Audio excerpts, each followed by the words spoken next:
প্রিয় দর্শক, আমি আপনাদেরকে কোয়েল পাখির ডিম ফোটানোর মেশিনে কোয়েল পাখির ডিম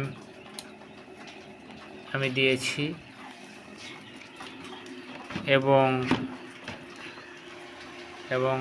টাইগার মুরগির ডিম দিয়েছি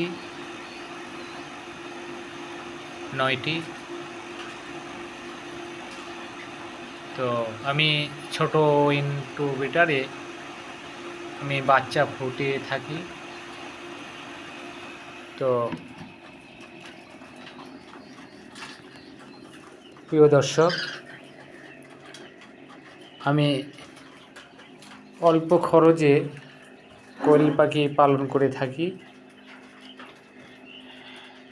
সামান্য ফলের ঝুড়ি বাজার থেকে কিনে নিয়ে আসা হয়, তারপরে সাইডে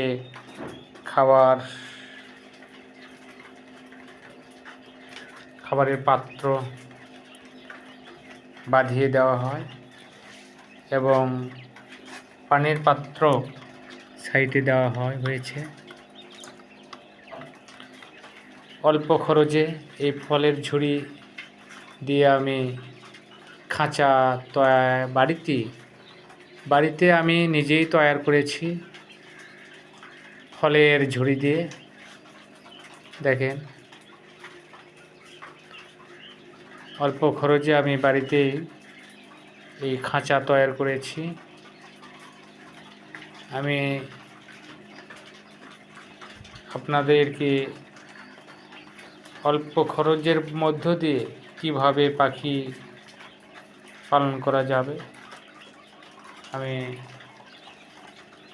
এই ভিডিওতে তুলে ধরেছি।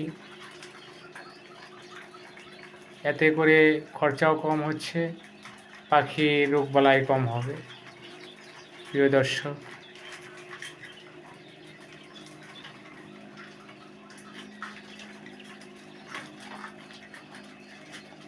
কেমন হয়েছে একটু জানাবেন।